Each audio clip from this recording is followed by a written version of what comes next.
Welcome in, everyone. I see a lot of attendees pouring in. We're going to give it just a minute or two for everyone to show up, and then we'll go ahead and get started with our PFAS webinar here. Thank you for being here this morning.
Well, good morning once again, everyone. Welcome in. Welcome to our webinar. We're going to go ahead and get things started here this morning. My name is Bram Briscorn. I am one of your OpCert coordinators here with ADEQ, but today we will be discussing PFAS in Arizona. A little bit of housekeeping before we begin with our presenters. For all of you certified operators joining us today, PDHs are available. Make sure that you download the handouts. The agenda specifically is what you can use to submit your PDHs on your OpCert portal for renewal. For the duration of this webinar, webcams are disabled. Attendees are all on mute. But if you do have any questions during the length of this webinar, feel free to drop them in the questions drop-down menu on the GoToWebinar panel.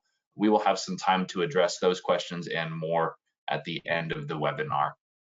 This webinar is being recorded. It will be posted on our ADEQ YouTube channel in the coming days. So if you would like to revisit it or share it around at any time, it will be available for you there as well.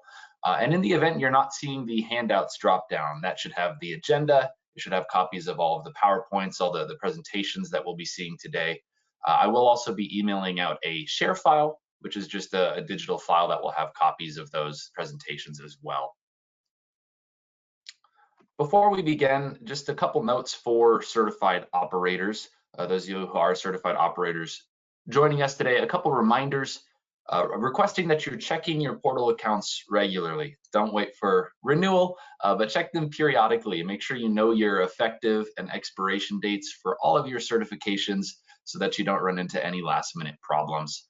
I also recommend, not a requirement, but I very much recommend uploading your PDHs as you obtain them. For example, right after this webinar, you can hop on your portal, you can download that agenda, you can submit these two PDHs, and you won't have to worry about it. It's just a little best practices there. Make sure that you're in your portal and you know how it works. One final note for certified operators, if you're ever in doubt, reach out to us. The OpCert program is happy to help. We have our email and our phone number there, as well as our website on the ADEQ page. You can find that email and phone number as well, and we will be happy to assist you with any questions that you do have. So without further ado, we will go ahead and get started. I'm going to pass the screen over to Gavin, who will be bringing us a discussion on the implications of PFAS regulations in Arizona.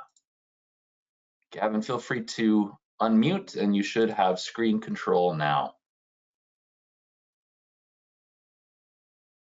Okay, good morning, everyone. Welcome to the PFAS webinar here. Can you all see my screen? Looks good. Okay, great. So my name is Gavin Walton. I'm a compliance assistance coordinator here at ADEQ. and I'm going to be discussing the PFAS rule today and its implications for drinking water systems in Arizona.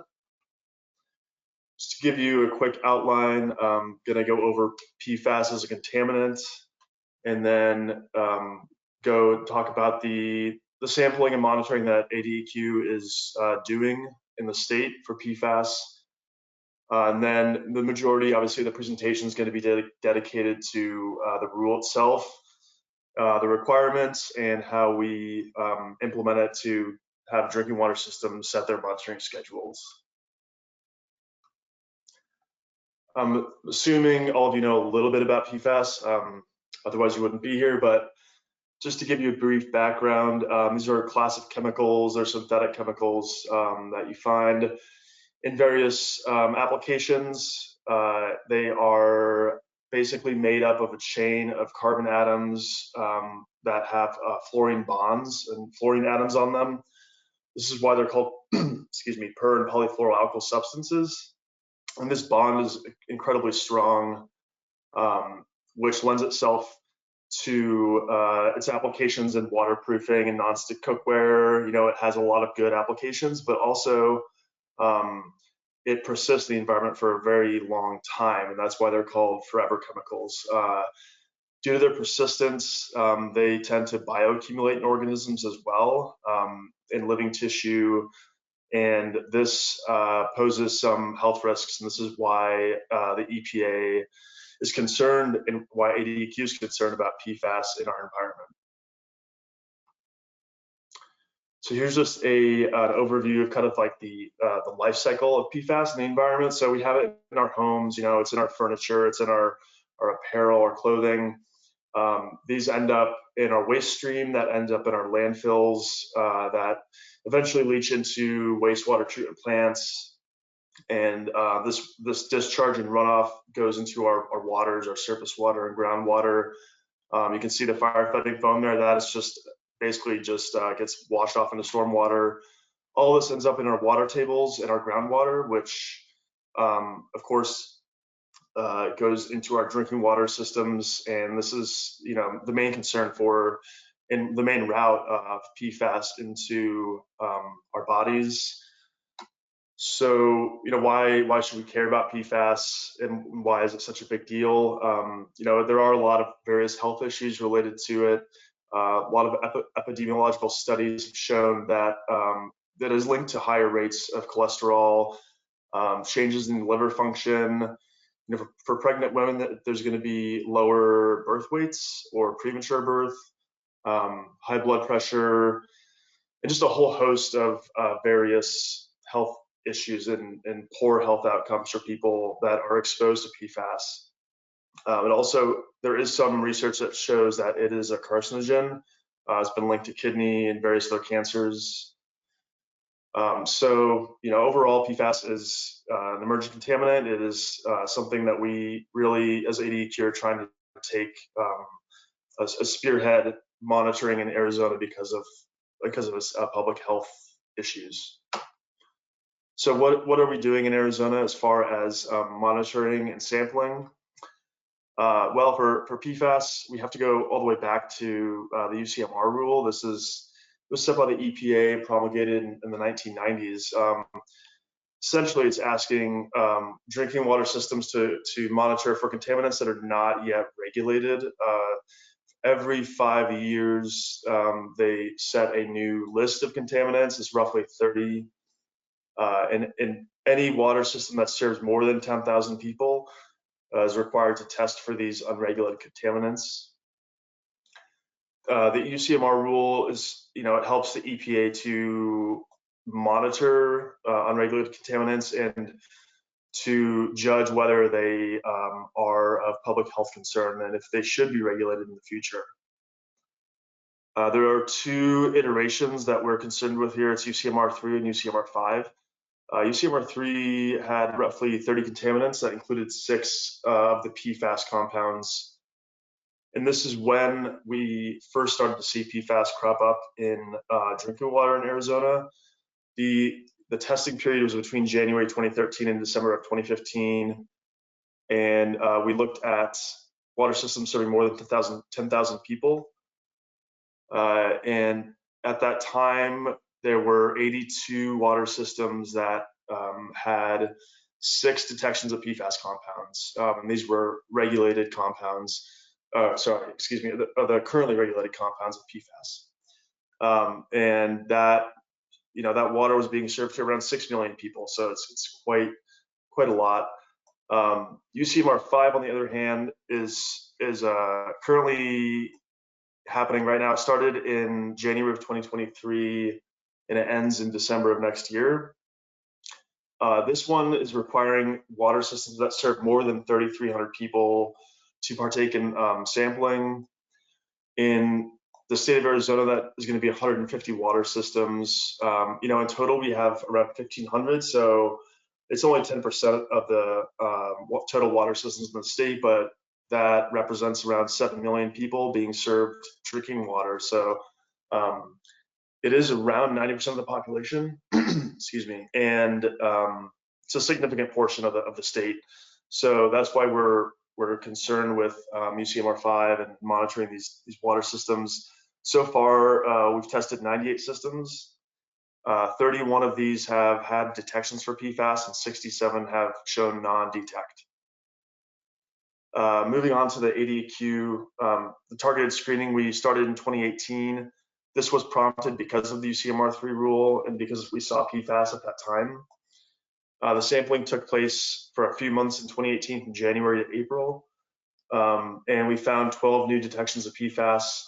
At that time, we were only looking for PFOA and PFOS because they do have a significant health risk.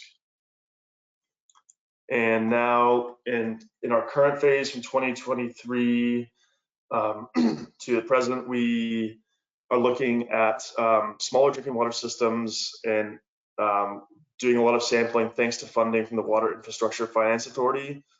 We're basically just making sure that these drinking water systems are being monitored for PFAS.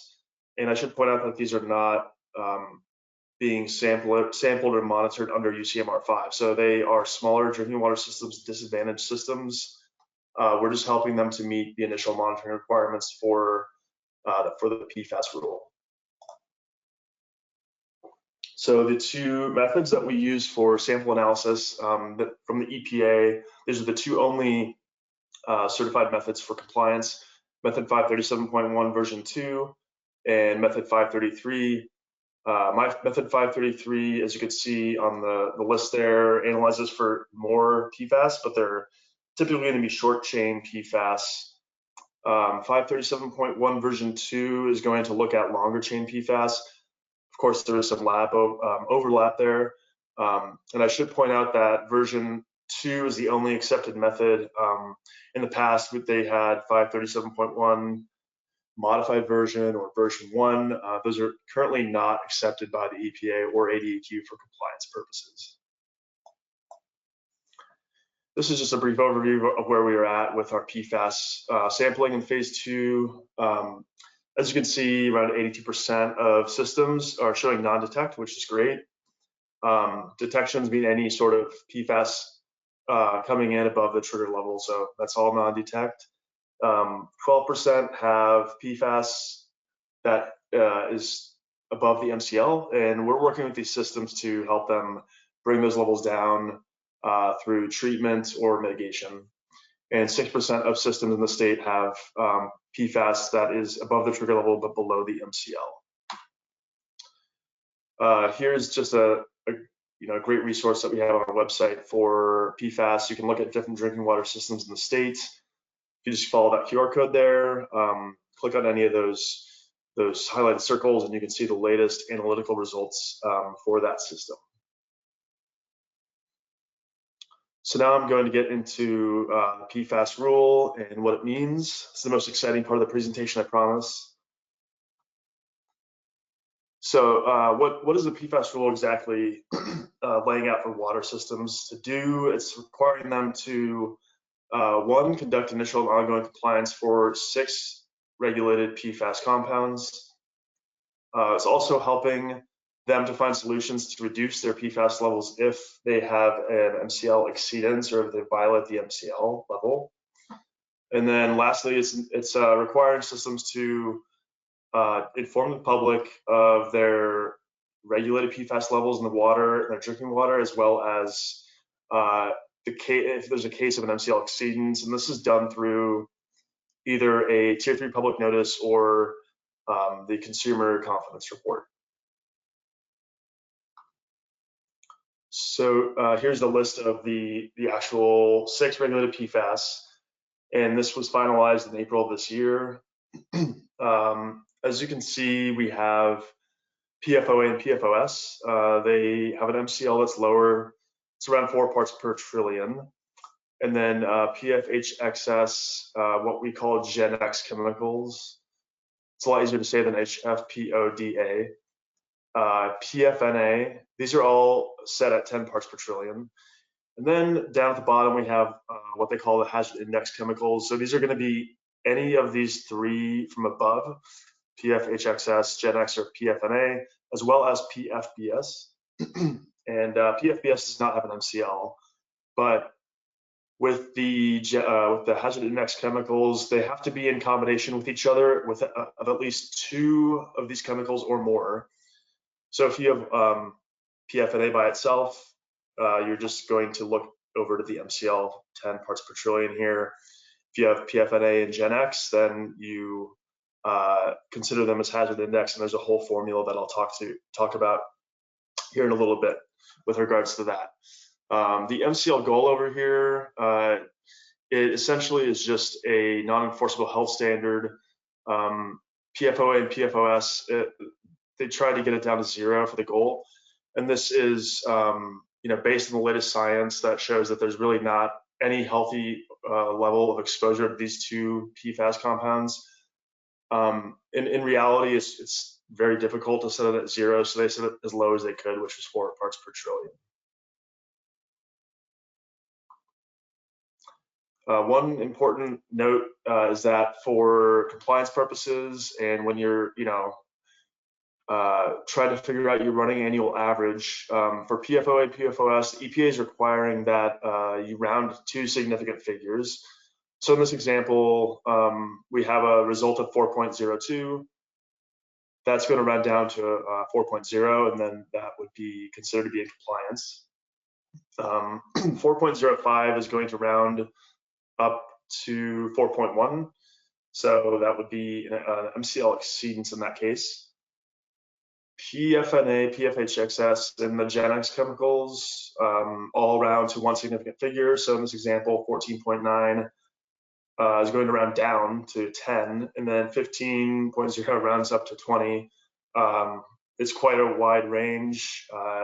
Not quite sure why it's set like that, but that's how the EPA wants us to round these numbers. The hazard index chemicals are going to round to 1 significant figure, and then the same goes. 1.49 rounds down to 1, and 1.5 rounds up to 2, and that's an exceedance.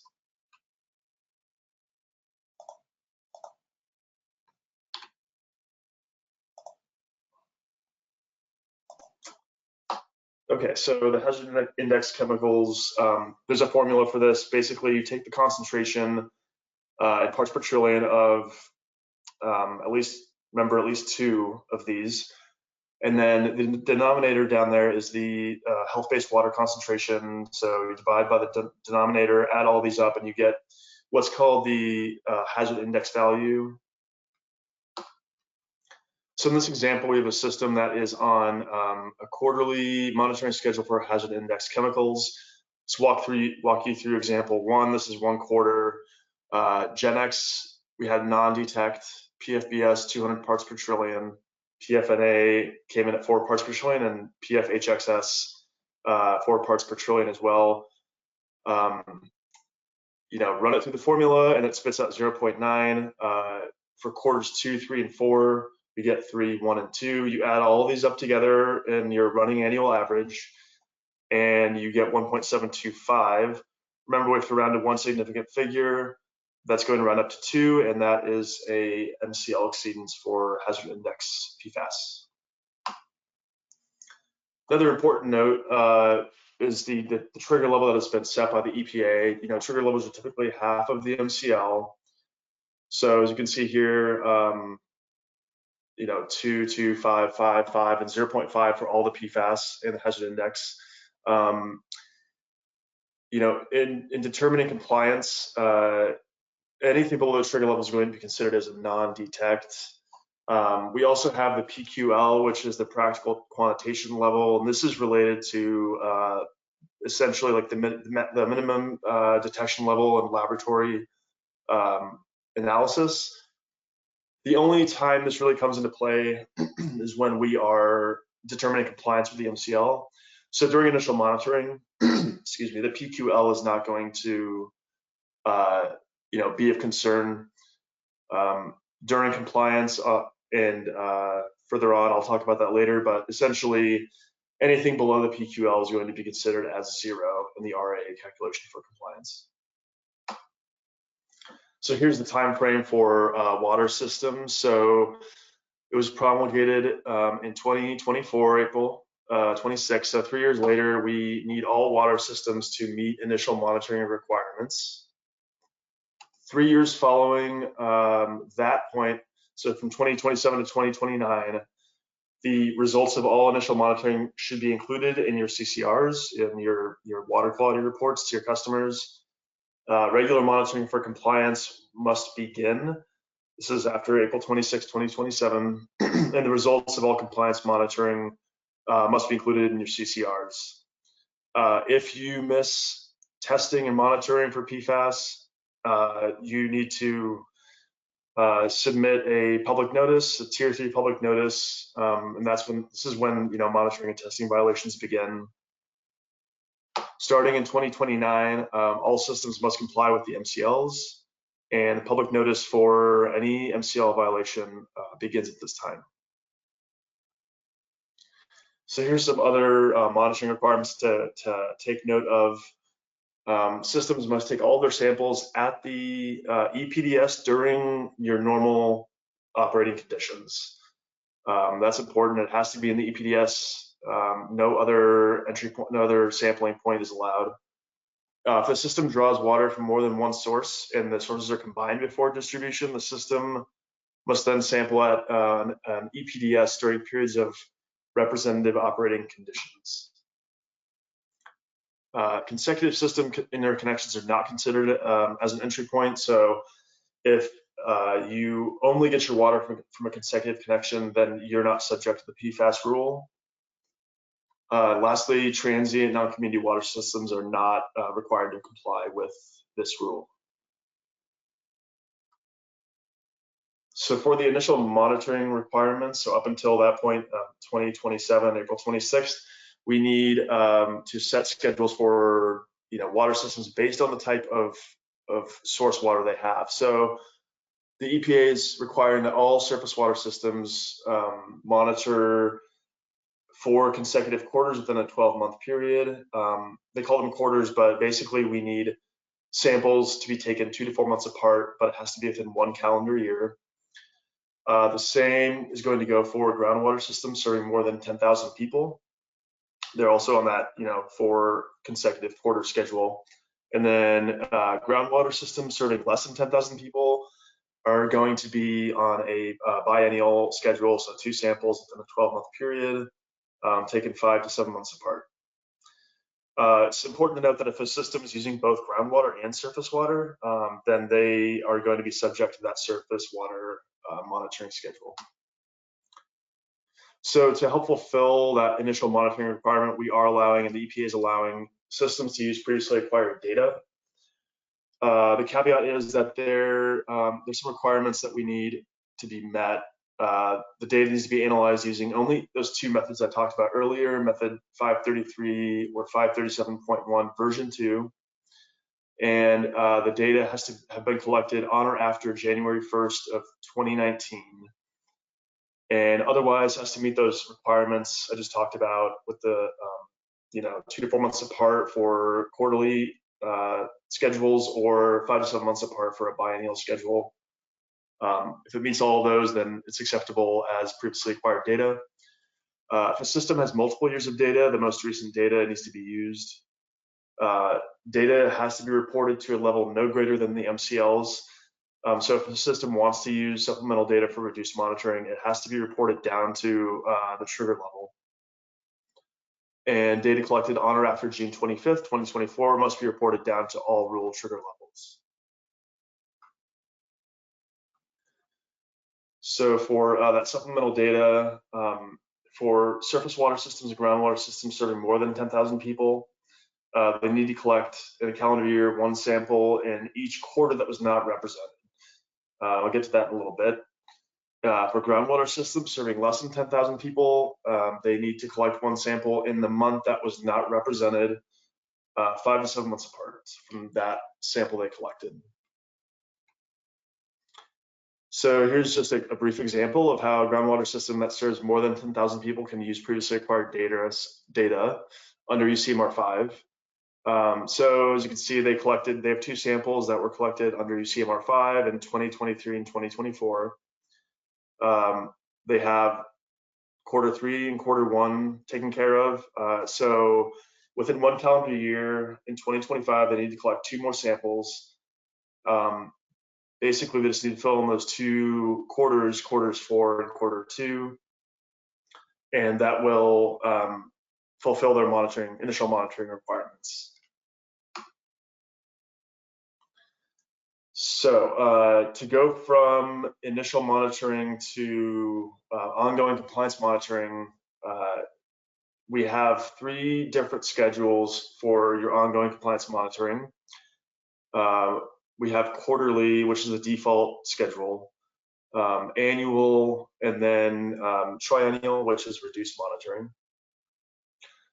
2 important points to note here is that when we're trying to determine compliance schedules for a system, we are going to take every individual sampling result for all of the regulated PFAS and evaluate that. We're not looking at the running annual average, and we're going to compare that to either the trigger level or the MCL and determine the schedule that way. Once that schedule is set and determined, the compliance with the MCL is determined using the RAA, running annual average, and any result below the PQL is going to be considered as 0.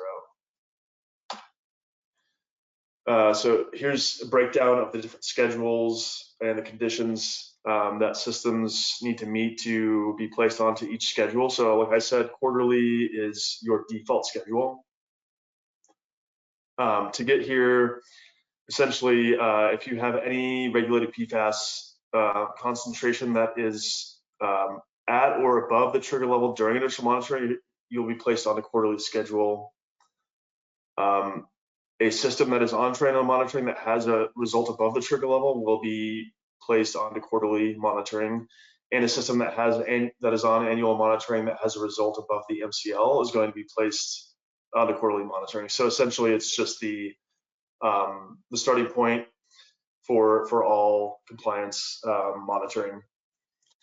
Annual schedules are set as such that you have to be on quarterly to begin with, and then after 4 consecutive quarterly samples during that compliance monitoring period, the samples have to show PFAS levels that are reliably, consistently below the MCLs. And once you've met that, you can move on to annual sampling and annual monitoring. It's important to note that if you're on an annual monitoring schedule, the sample has to be collected within the quarter that yield the highest analytical results during the most recent round of that quarterly sampling. Lastly, triennial monitoring. This is it's kind of like the gold standard for monitoring schedules. To get here, you have to show during initial monitoring that all of your PFAS results were below the trigger level. So that's showing that you're serving healthy water. There is no risk of PFAS. It's below all the trigger levels, and you can jump from initial monitoring straight to triennial monitoring. Or if you're on annual monitoring, you have to show that you have 3 consecutive years of results that are below the trigger level. Then you can come off of annual monitoring and move to triennial monitoring. Here's just a kind of a helpful graphic for that. So we have our initial monitoring. If you have four quarters of data that is below the trigger levels, you can basically jump straight to triennial monitoring. If you have any result above the trigger level or MCL, you're going to go to quarterly monitoring. And then the goal is to kind of work your way over to annual and hopefully eventually reduce triennial monitoring. Like I said, it's the gold standard. If at any point, like on annual monitoring, if you're on annual monitoring and you have a sample above the MCL, it's going to put you back on the quarterly. If you're on reduced triennial monitoring and you have a sample hit above the trigger level, that's going to send you all the way back to quarterly monitoring, and you can start all over again. This is just kind of the flow of how it works, but hopefully that lays it out in a clear, concise way for you. Here's just a little bit of practice. So we have a groundwater system that's serving 12,000 people with 3 EPDS. We're trying to determine both their initial monitoring schedule as well as their compliance monitoring schedule. So we have two quarters of previously acquired data here. We already know that they have a population of over 10,000 people, so that should kind of give us a clue to their initial monitoring schedule. Looking at those MCL levels and trigger levels, we can see that we have a few exceedances here, especially with PFOS, PFNA. There's a couple trigger level exceedances, and then PFHXS and hazard index, we have MCL exceedances. So what do we think the initial monitoring schedule should be for this system? Well, we know that they serve more than 10,000 people, and they have hits above the trigger level, so that's automatically going to put them onto quarterly monitoring. So they have 2 quarters. They need 2 more quarters. So did they meet their initial monitoring requirements? The answer is no. If not, what additional samples need to be taken? So, like I said, they need 2 more to fill those 2 quarters. It's going to be either in between February and April, or August and October, or sorry, and August and October of 1 full calendar year.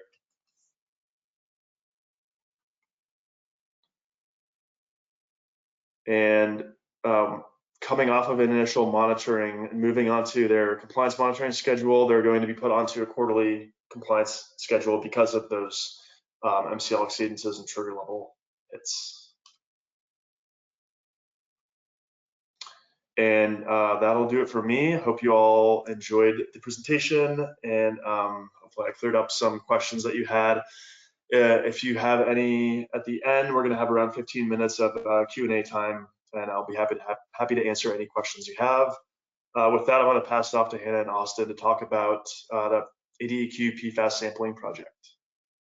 Thank you all very much. Thank you very much, Gavin.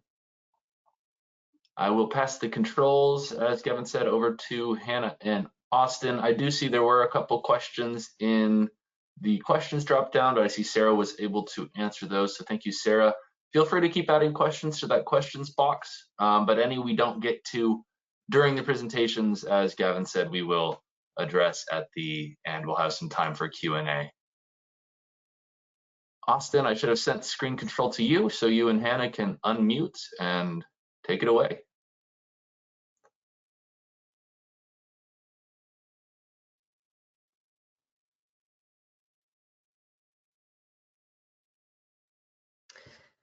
All right, good morning, everyone. I'm Hannah Houston, and presenting with me today is Austin Pancook. We're environmental technicians here with ADEQ, and we're just gonna touch on some basic information on PFAS, and then we're gonna review best practices for sampling techniques and some guidelines to follow when out sampling. So since December of 2022, our ADEQ PFAS sampling team, which does include Austin and myself, have been collaborating with hundreds of public water system owners and operators and contractors to assess the impacts of PFAS on Arizona's drinking water.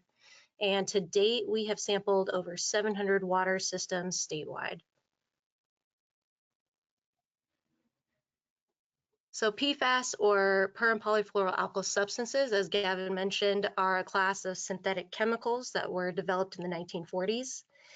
These chemicals are widely used in consumer and industrial products to resist heat, oil, stains, grease, and water. So they're very helpful in our common day lives. We encounter them quite often.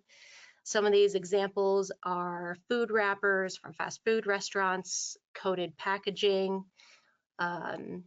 We've got water and stain resistant coatings that are used for textiles and furniture, pesticides, and also in materials for building and semiconductor industries. So PFAS, as you may have heard, are referred to as forever chemicals, and this is just due to their persistence in the environment and also their resistance to natural degradation. So we're going to touch again on how PFAS is entering our water and why it's important to sample for it. So as we can see here, PFAS can reach our water systems through various pathways. For instance, PFAS containing products in our landfills can leach into soil and groundwater, and emissions from manufacturing facilities can release PFAS into the air, which later can settle back on the surface through rain. And then additionally, we've got PFAS found in areas where there's been firefighting foam usage. So this would be training facilities, military bases, and airports, and this would be impacting both the soil and the surface water in those areas. PFAS are also present in biosolids, and this can subsequently leach into nearby water sources when used in things like fertilizer. And then finally, we do see PFAS from upstream sources that can be transported into the area through rivers and streams. So PFAS sampling does differ significantly from standard water quality sampling, and this is due substantially to the higher analytical costs and heightened risk of contamination. So PFAS analyses can be 2,000 to 6,000% more expensive than typical tests, and these costs can also be influenced by additional quality control measures such as field blanks.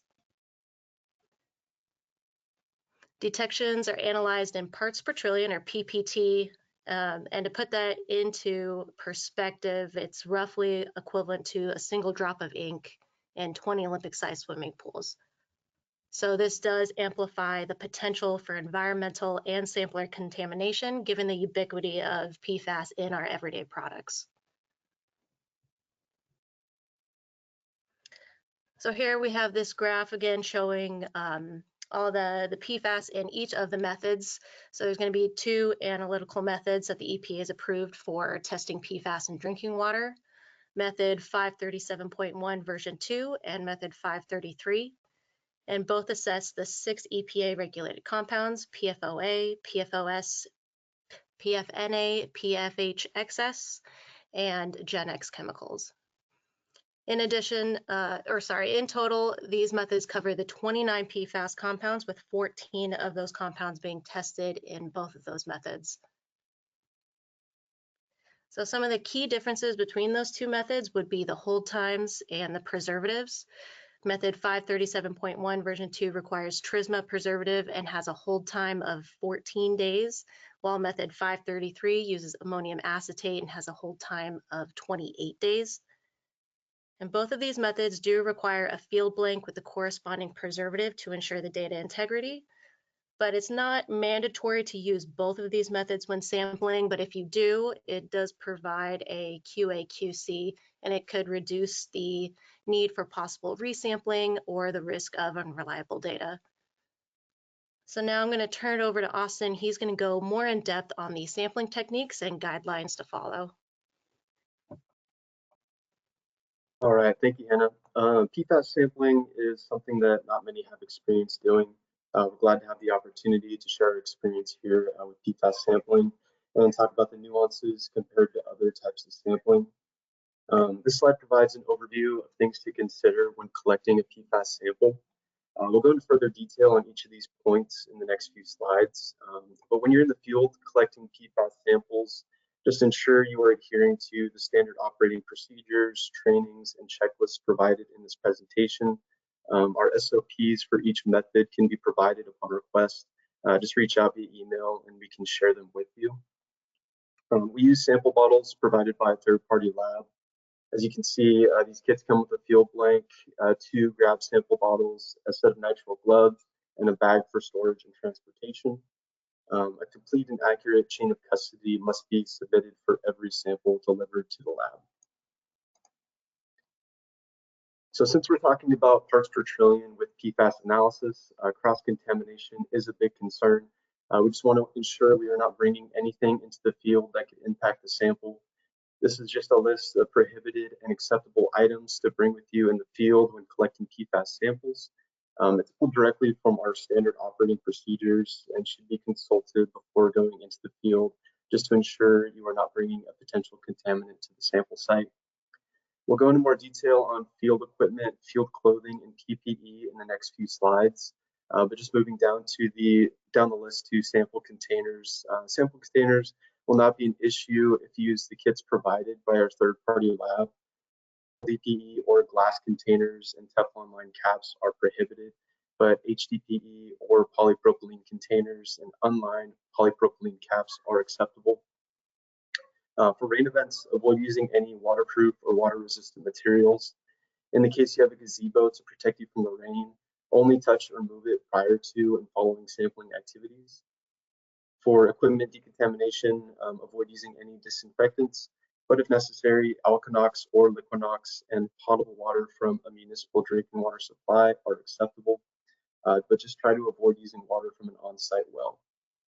And for food and drink, avoid bringing anything to the sample site, with the exception of bottled water or hydration fluids, but just make sure you only consume these in the staging area. So you want to avoid using any products as part of your personal cleaning or showering routine on the morning of sampling. This includes cosmetics, moisturizers, shampoo, conditioner, and deodorant. Sunscreens and insect repellent are acceptable, provided you use the brands listed here, such as Alba Organics Natural Sunscreen, Yes to Cucumbers, Aubrey Organics, Jason Natural Sunblock, or a Kiss on Face. Again, avoid bringing any food, drink, and fast food wrappers or containers to the sampling site, with the exception of water or hydration fluids that can be consumed in the staging areas. So you want to wear well-laundered clothing that has not been washed with fabric softener. Avoid clothing with materials like Gore-Tex, new cotton, or synthetic water-resistant or waterproof clothing. Boots and wet weather gear can be made with polyurethane and PVC, but waterproof or water-resistant materials are prohibited. You'll want to avoid using plastic clipboards or binders. We typically use aluminum clipboards with non-waterproof paper. You want to use traditional ballpoint pens or pencils. Sharpies are prohibited at the sample site, but can be used in the staging area if necessary. Just make sure you don't use these Sharpies on the sample bottles. And do not use waterproof or treated paper or field books, plastic clipboards, Post-its, or other adhesive paper products. Use Ziploc brand bags for sample storage and shipping if necessary. Our kits from our third-party lab include a bag for storage and transportation, and only use wet ice for sample preservation. Try to avoid using the chemical ice packs like blue ice.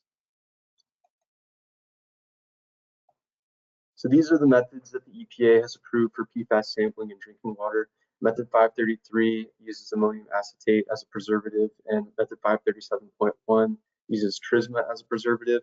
These kits should be stored in a cool, dry area and last a year after their manufacture date. Make sure each bottle has a preservative by shaking it. All bottles, with the exception of the pre-filled field blank bottle, should have a preservative. If any bottles do not have preservatives, contact your third-party lab to get new bottles. And from left to right, you can see we have the field blank bottle containing the PFAS-free water, an empty field blank bottle, and then the 2 grab sample bottles. So as you can see, both the grab sample bottles and the field blank are labeled with the PWS number, the EPDS number, as well as the method number. There's a space below the PWS number and the EPDS number for the date and time.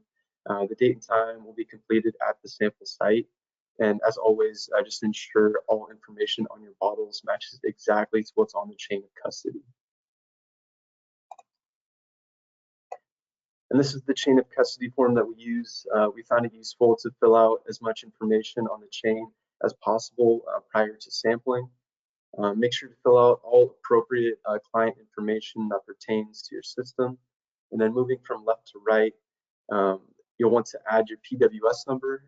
Leave the sample date and time blank since you will fill this out at the sample site, and add your EPDS number to the facility ID column. In the number of containers column, write a 2 to correspond with the 2 grab samples and a 1 to correspond with the 1 field blank.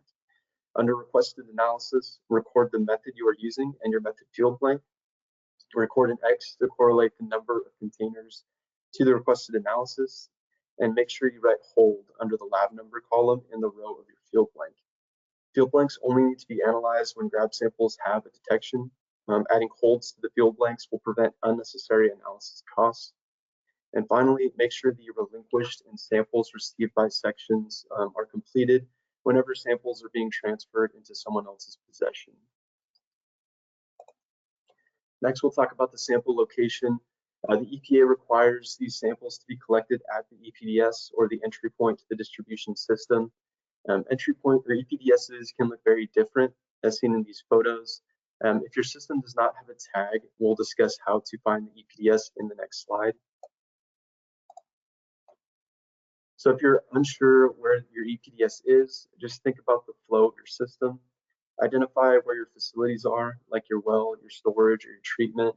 The EPDS will be the last sample tap after these facilities, but before the distribution system or before water is piped into the building. Sampling at the EPDS will ensure you are analyzing finished water, which will show the best representation of the water your customers are using. So once you have found the EPDS, begin to flush for at least 5 minutes. One important lesson we have learned is the importance of flushing and ensuring there's little to no turbidity in the water.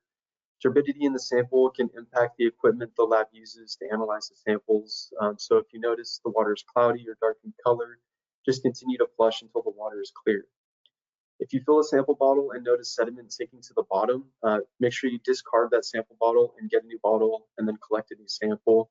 Again, you do not want to wash out the preservative in these bottles, so the sample cannot be just dumped out and refilled.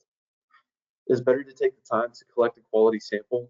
Failure to do so could result in clogging lab instrumentation and possible rejection of the sample. And not only would this cause issues for the lab, but it would also require you to spend more time and money resampling. So field blanks need to be taken for each method at every EPDS sample. As discussed previously, field blanks will be analyzed if the grab samples show a detection of PFAS. But like I mentioned before, if you write hold on the chain of custody, the lab will not run those samples if there is no detection. The pre-filled field blank bottle contains lab-tested PFAS-free water. If the field blank is analyzed and comes back with a detection, it indicates there was some type of contamination at the sample site. Field blanks provide quality control and are required when sampling for PFAS. So to take the field blank sample, just pour the water from the full field blank into the empty field blank bottle as pictured on the right here. Ensure you're wearing gloves and the inside of the field blank bottle cap and the cap are not touched. It is important to note when you're collecting the field blank sample, make sure you are near the EPDS. So if the EPDS is in a building, just make sure you collect the field blank in that same building. And moving on to sampling technique, you thoroughly wash, rinse, and dry your hands before collecting the sample. We recognize, there may not always be an opportunity to wash your hands right before sampling. So in cases like this, just wash your hands wherever you can and try to avoid touching anything that could potentially contaminate your sample until sample collection is complete. Then you want to flush the tap at the sample location fully open for at least 5 minutes. Then put on a clean pair of nitrile gloves. Remember, a new set of gloves must be worn per method sample, but that's only if you're sampling for both method 533 and 537.1. Record the date and time on the bottle and the COC. Then remove the sample bottle cap. Remember, the bottle contains preservative, so don't rinse the bottle or touch the preservative or the inside of the bottle. Do not let anything touch the inside of the cap or the rim. Next, you'll want to collect the field blank sample. Again, you want to be close to the EPDS to get an accurate representation of what the surrounding environment is at the sample location. If the EPDS is in a building, make sure you are collecting the field blank in that same building. Next, you'll want to fill the sample container. It is important not to overfill the bottle, which could wash out the preservative. To prevent this, you want the flow of the water to be no more than the width of a pencil. Also, do not let the container lip touch the sample tap.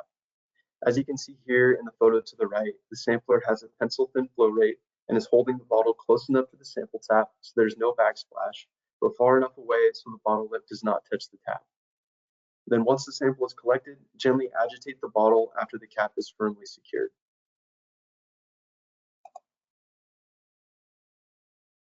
And as soon as you have completed your sample collection, place the samples either in a Ziploc bag or the lab provided bag and put them on ice. It's important to start cooling these samples as soon as possible. Samples need to be cooled to 4 degrees Celsius, plus or minus 2 degrees, by the time they reach the lab. Also ensure you have a temperature blank in the cooler. In our experience, if you collect a sample and deliver it to the lab within 2 hours of collection, the samples do not have to be at temperature, but still need to be on ice. This is the only case where delivering samples to the lab over temperature is acceptable. Also note that samples delivered frozen are not acceptable. In our experience, the lab requires us to submit samples within 48 hours of collection, and this is just due to the hold times of method 533 and 537.1, which is 28 days and 14 days respectively. The lab needs as much time as possible to process and analyze these samples. So again, make sure you have your chain of custody forms with you and that they match all information on the sample bottles. If you have any questions regarding hold times or sample receiving, just contact your third-party lab. So this concludes our presentation on the nuances of PFAS sampling. If you would like to learn more about PFAS, EPA regulations, and what ADEQ has done to understand the scope of PFAS impacts in Arizona, just go ahead and scan that QR code on the screen. And thank you for your time.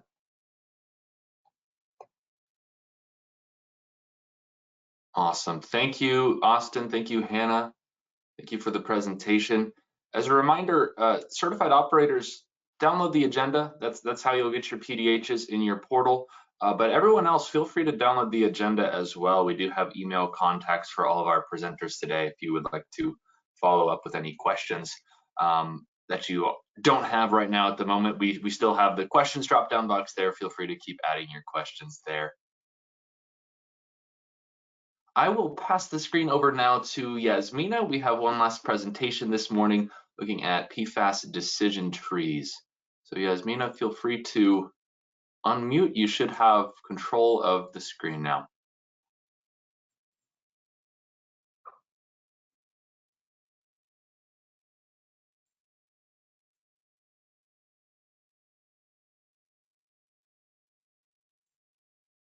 Perfect, that looks good.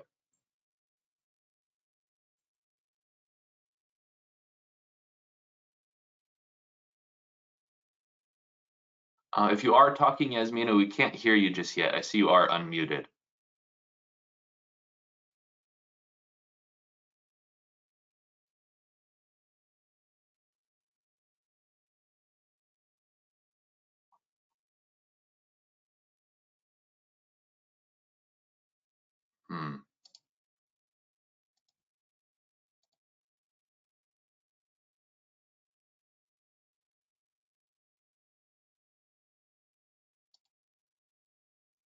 Still no audio just yet. You might want to try hopping off and coming back in, or making sure that there's no other programs using your microphone at the moment elsewhere.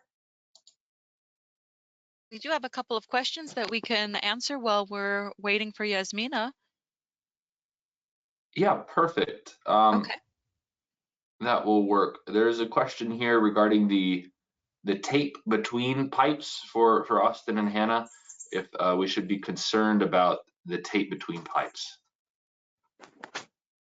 Teflon tape has shown, contain PFAS, but in our experience, we've seen Teflon tape on the sample tap, and some results do come back non-detect still. So it's it's something we're aware of and we make a note of, but it doesn't seem to have that big of an effect on the result of the sample.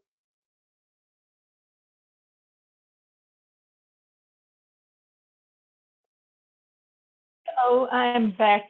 So can you tell me if you can hear me now? Yes, Yasmina, we can hear you now. Oh, perfect. Okay, let me show Awesome. here my screen again.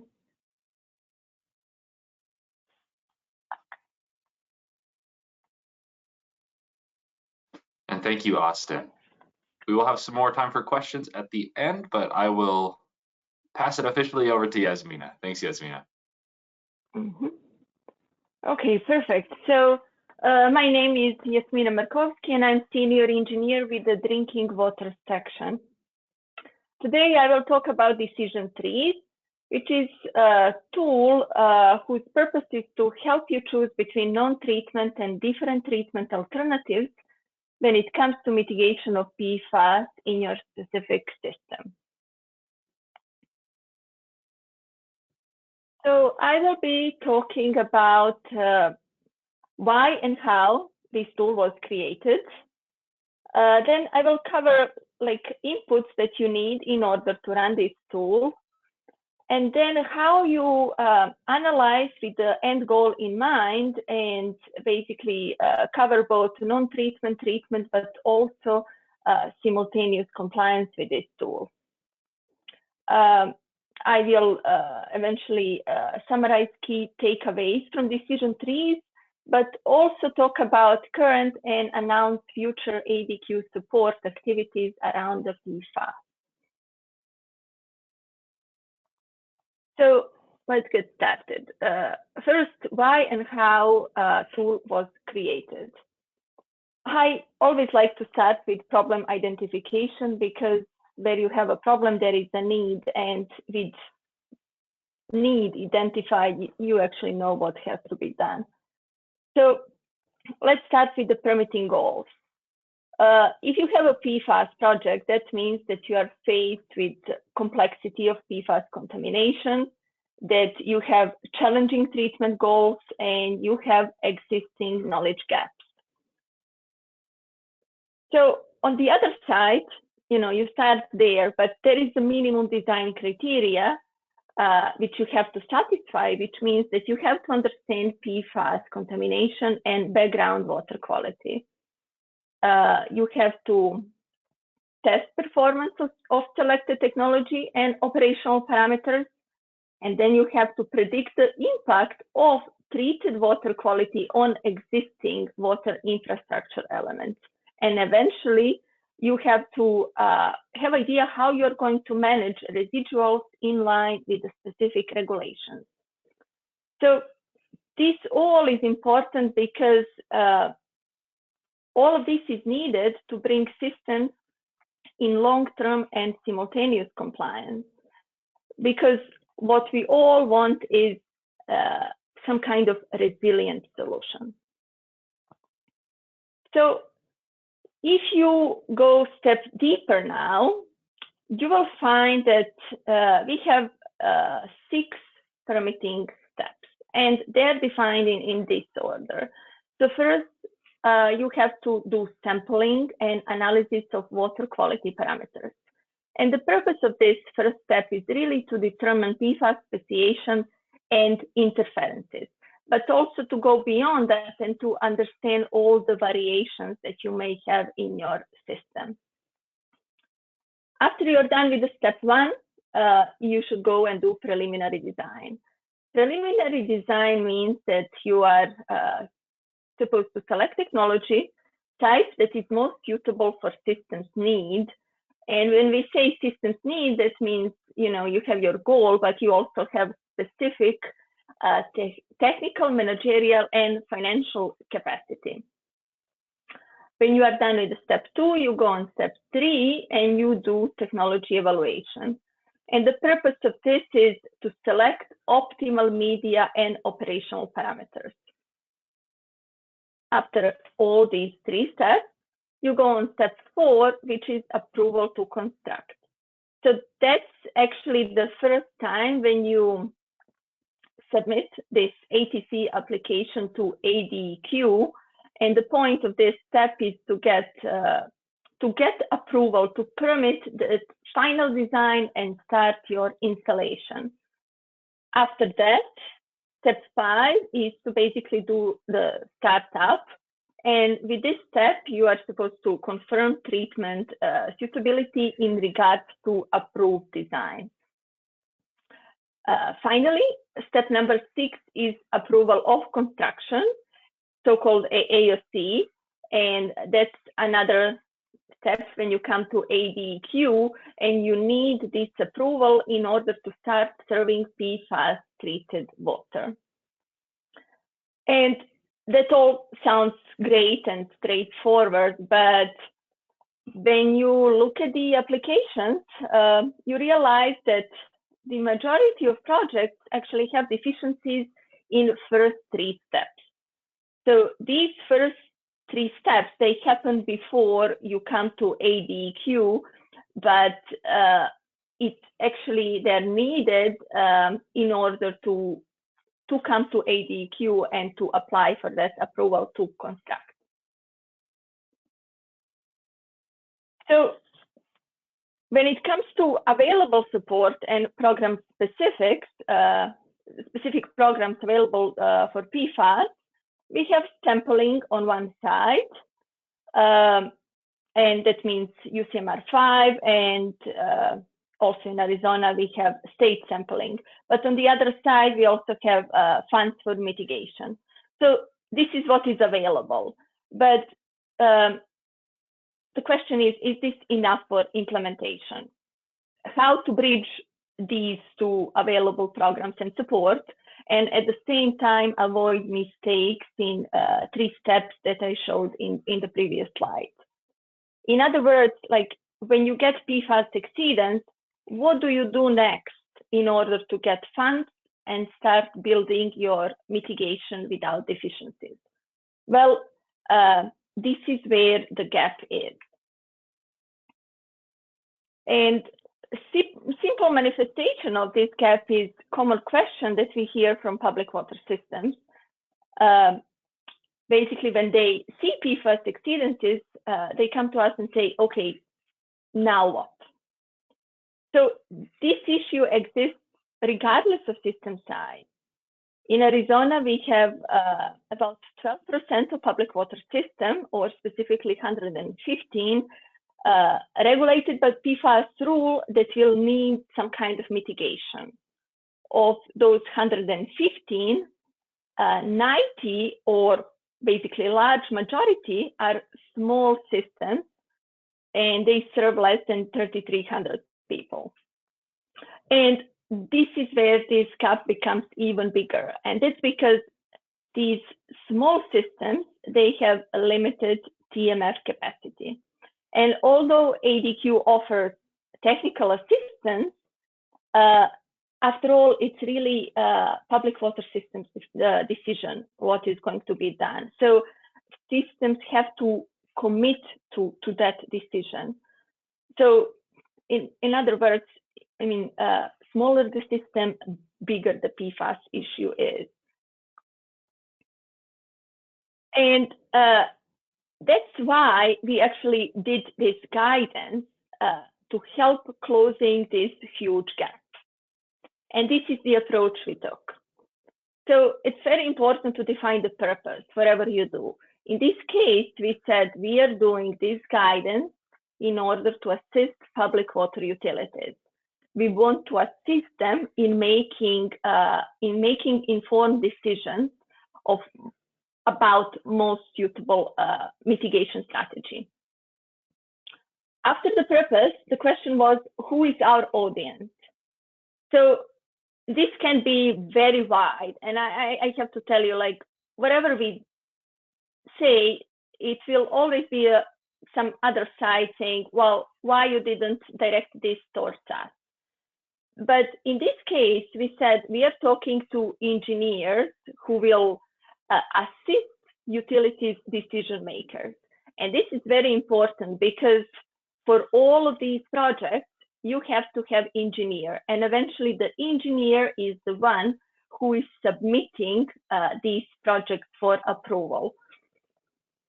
And I just have to stress out here, you know, we have different level engineers, and that's all fine, but PFAS is very complex topic. So if you are looking for engineer, you really want to look for someone who has previous experience, not necessarily in the PFAS, but in water treatment design, because that's what you are looking for here. And that's how we targeted this document to those type of engineers.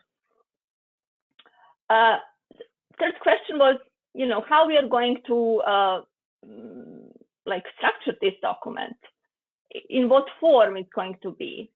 Our decision was to do step-by-step guidance, and basically to provide information what has to be collected, what screening test has to be performed, and then how you select alternative through use of decision trees. Finally, it was very important to define when this document should be used. And our goal here is to use this document in the very early planning stages. That means when PFAS exceedances are detected, and basically utilities are starting to consider compliance options and conceptual design. So to do something like this, you need a team. But now when this document is published, I can confirm that, yes, it takes a village, basically. But that's the key point and value of this type of document. It's not made in vacuum. So stakeholders were involved from the very beginning.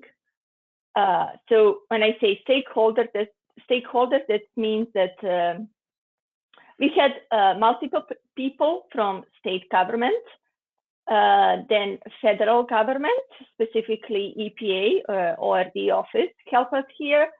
Then we had non-profit organizations, we had leading media manufacturers, and consulting firms. And, you know, you can imagine, like, you know, how these people are competitive, but it was very important to bring them all together and to find something that we all agree to. So let's now go into specifics and talk about what information you need in order to run this tool.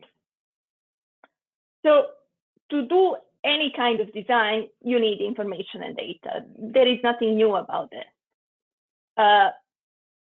You can organize this and say you need to collect knowns and screen unknowns.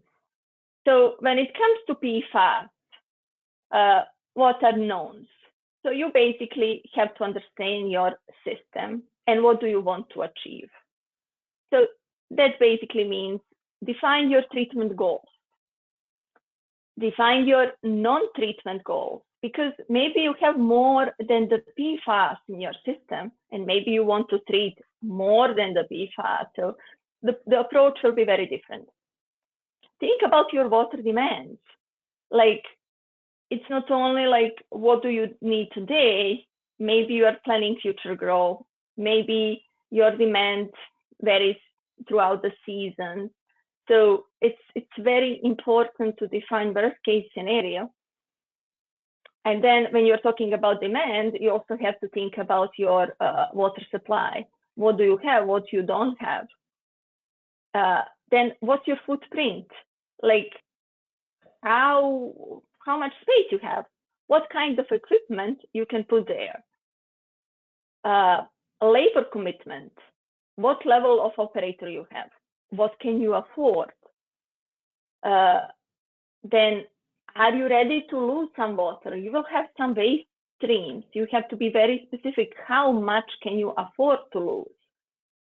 Then corrosion potential. So you already have a system, but you're going to do some change here. So if you already have some corrosion issues, this is kind of a red flag. So think what you now have, because after the change, this can be magnified. And then eventually your residual management. So you will have a few waste streams. So it's going to be probably solid waste stream if you go with adsorption, but there are also some other streams like liquid streams in terms of at least initial backwashing of your media. So that's kind of like when I say collect knowns, like understand your system. But then there is also other side of the story that says screen unknowns. And here, what it means is you have to know what to sample, where to sample, and how often to sample. So I provided here a list of 3 groups of analytes that ADQ recommends to be done for each wellhead that has PFAS exceedances. And this is what Arizona State's sampling program also includes. So when we have a wells with the PFAS and then we go and do interference sampling, this is what we do. So eventually someone may say, why all this? You know, it's too much. Well, I would say, you know, like it's because as G.I. Joe says, now you know, and knowing is half the battle. You really want to know what you are dealing with before you commit to anything, and that's the key point here. So let's now talk about analysis. So how to analyze with end goal in mind. I know that with this line, I'm starting to sound like a project manager, but I found it very appropriate in this case. And here is why. End goal is very straightforward. And that's because we all want the same. We want to mitigate PFAS in easiest way. But, you know, how to be more specific about that easiest way? Well, we can say in a smart way. And that means you want to do it. You want to get your solution in specific, measurable, achievable, realistic, and timely manner. So that's why we say the goal is same for everyone, but circumstances vary and they dictate approach. And that approach can be through non-treatment or treatment options. And this is how it works. So your starting point always should be non-treatment. And that's because this is usually best shot for all systems, and especially those small and disadvantaged. I don't expect you to see all the details now, but it's very important to understand that these details are your solutions for specific situations. So when you go and download this document, take a look, don't skip things. It's very important to read all of this. But in a nutshell, non-treatment starts with asking you questions about other existing sources. And this is because you may have options to switching or to blending. And if this doesn't work, you should think about developing new or rehabilitating existing sources. And here you have 3 options.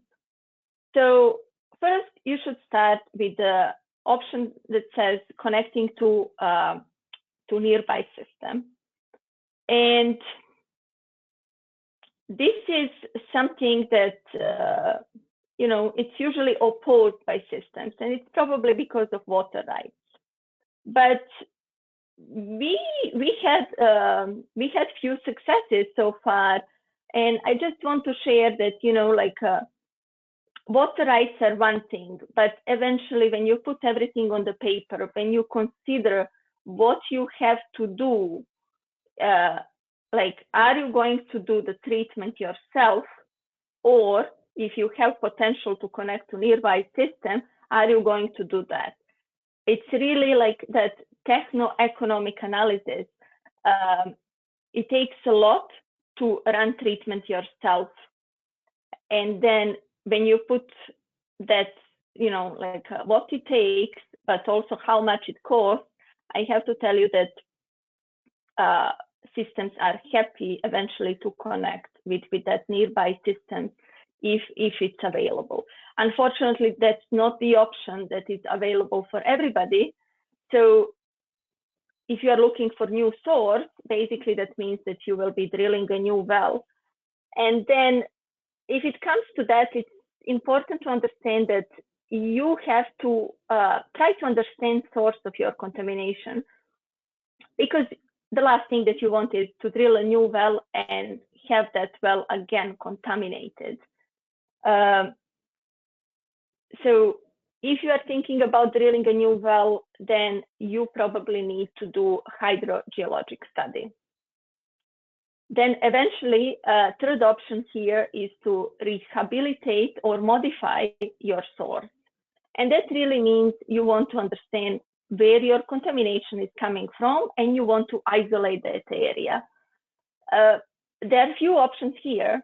So you can think about video recording your casing, which is great, but it's not really directly providing solution. Then zonal sampling is something that gives more information, but again, doesn't have to be conclusive all the time. The third technique is dye tracing, and that's something that we are doing a lot in the last few months.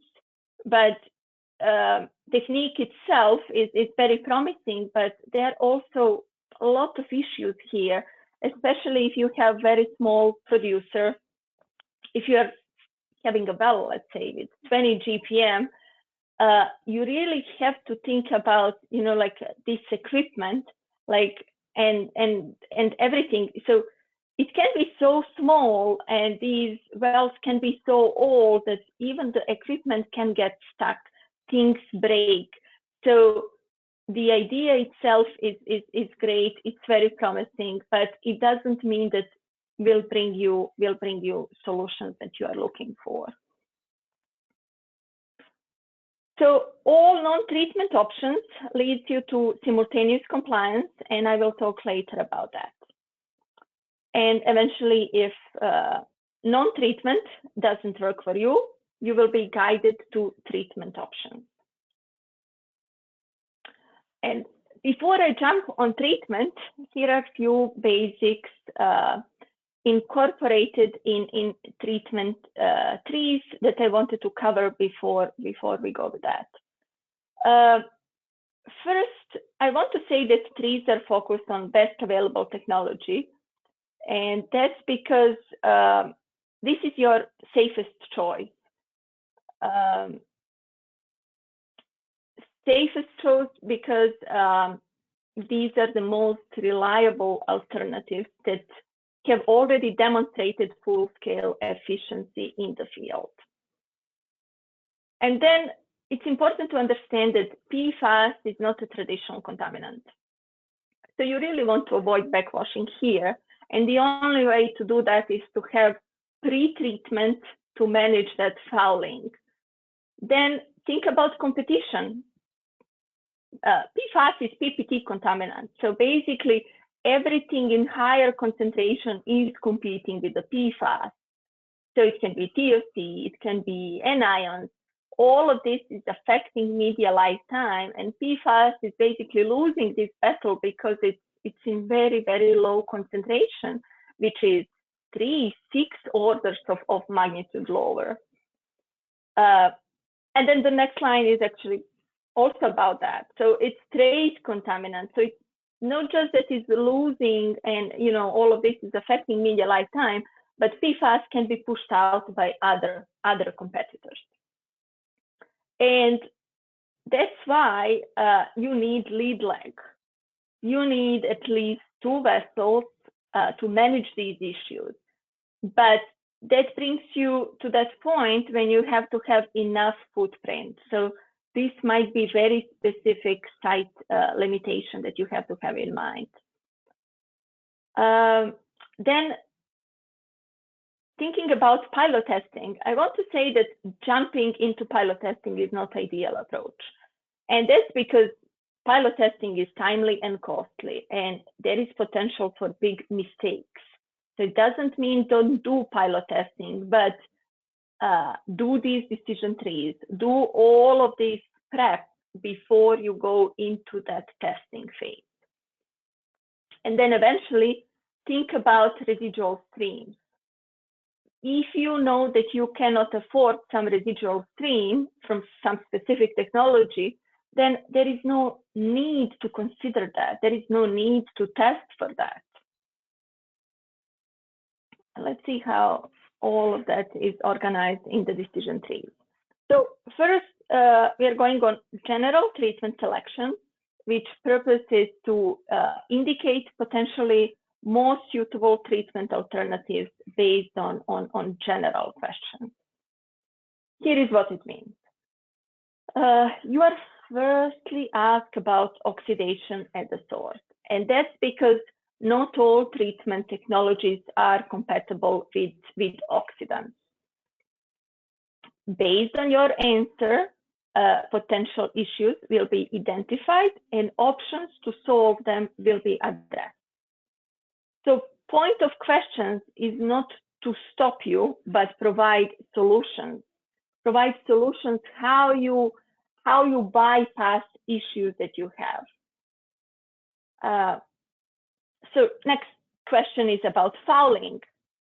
I mentioned this before. You don't want to backwash, but backwashing is for fouling. So how you manage this? Well, you think about what's your fouling potential. When we say fouling, you have to think about particulates, organic fouling, inorganic, and bacterial fouling. So it's a wide range of things that can foul your media. Then think about treatment goals. So, okay, it's PFAS, but are you targeting TOC here as well? Are you targeting any other anions or cations? Do you have any salinity issues? Eventually, what's your PFAS chain length? What are your corrosion concerns? And how much footprint you can afford for the treatment. Eventually, you will end up with one or more technologies, and you will be prompted to more specific analysis about them. If that's GAC, here is the decision tree. So again, we are running through the questions, but in a more specific way, specific for GAC. Your first question will be about fouling. Again, pre-treatment is key for PFAS treatment. So run this again, all of these, be sure what you have to deal with. Then think about nitrification potential. If you have ammonia in your source and you have GAC, you can get that nitrification issue. So you have to solve that. Then competition. And the major competitor here is TOC, but also all the other organic things. Focus here is on TOC because TOC is in ppm concentration. So it's really competing for that GAC. And here is very important message. 3 is asking if you have TOC more than 1 ppm. And people very often ask me, why 1 ppm? Well, this is because we know that competition will start to play here at this concentration, and that will affect media lifetime. So this concentration doesn't tell you stop here, you know, you have more than 1, you cannot use it. No, it actually says this will impact your media lifetime and eventually your cost analysis. So this is a red flag. consider this because this will affect how much you pay every time you change your media.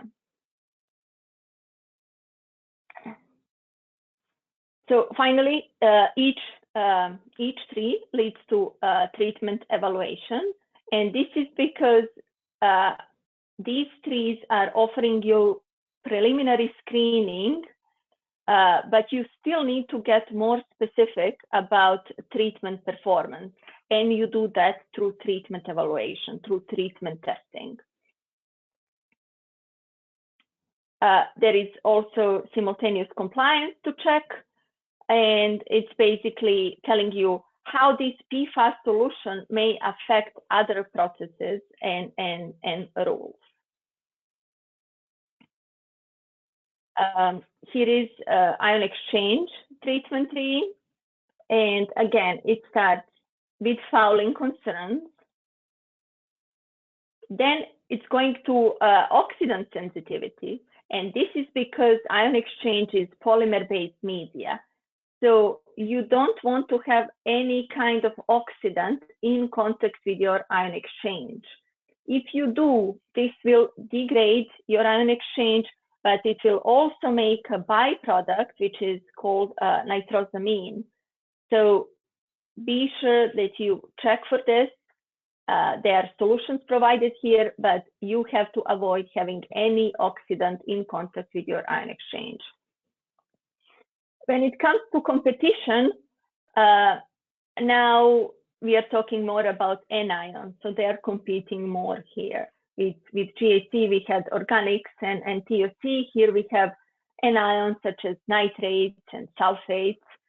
So this ion exchange will remove more than PFAS. If you have nitrates and sulfates, it will remove them as well. The tricky thing is that nitrate and sulfates are in ppm level, and these ppm level are very high. So they can be, in sulfates case, in Arizona, we have few hundreds. So competition is very high. Again, competition affects media lifetime affects your cost. Like with previous tree, when you check all of this, tree will lead you to evaluate this treatment technology and eventually to go on simultaneous compliance. Finally, third best available technology is high pressure membranes, and here we have RO, and so reverse osmosis and nanofiltration. And while this approach should not be primary option for Arizona, it is important to say that there are situations where this is the only and best way. Examples for this application are usually complex water matrices with extreme salinity and multiple treatment goals. So specific for membranes is that pre-treatment is not a choice or part of optimization like what we had with GAC and ion exchange, but rather necessity because of potential for equipment failure. So first you have question about fouling. And again, all of these fouling categories.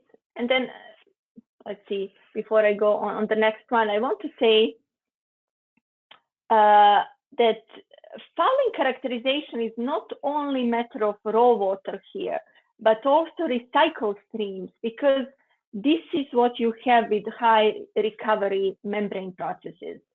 So with adsorption, you really think about fouling in your influent stream, in that raw water.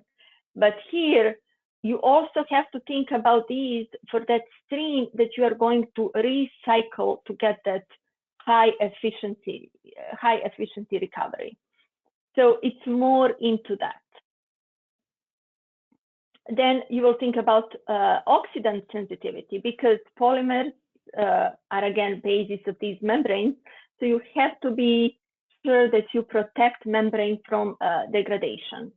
So oxidant should not be in contact with any kind of polymer. Membrane has to be protected. Finally, there is a question about waste streams, and I have to say, if you did think about your system, if you analyze like those known things that we talked about, and you know that you don't have option for liquid waste stream with the PFAS, you shouldn't be even thinking about this option. So because the biggest issue with membranes is that waste stream. So we know that both RO and NF are good for PFAS removal, but if you know, like this is a bottleneck, this waste stream, and if you want to manage that, and if you want to get as low as possible, you should probably be thinking and focusing on nanofiltration. In Arizona at the moment, I think that we don't have any nanofiltration system that is removing PFAS.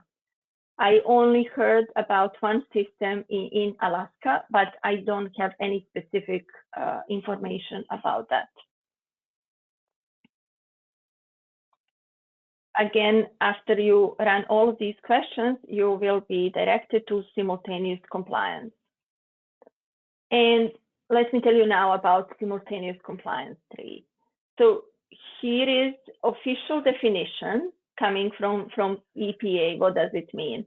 But in other words, I would say simultaneous compliance means whatever you do for new contaminant, like for PFAS in this case, whatever change you do, whatever adjustment, you want to be sure that you don't mess up with the with the downstream processes and with other rules. You want to address PFAS, but not on the cost of any other regulation.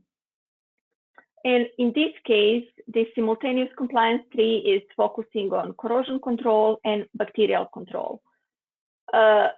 Corrosion control is very important here because any kind of change in source water or treatment requires you to do corrosion control evaluation, because all of these changes can affect corrosion. So you have to go and check what those impacts are. And then when it comes to bacterial control, it's really focused on treatment techniques, because whatever you do, you will have water stagnation with your filter. And then depending on the treatment technology, you can also have fines in your effluent. And those fines can carry bacteria. So you want to be sure that you have disinfection as the last step of your treatment range. Okay, here is simultaneous compliance 3. And you can see here that the difference is basically made between non-treatment and treatment alternatives. But both of them are leading to corrosion evaluation, because as I said,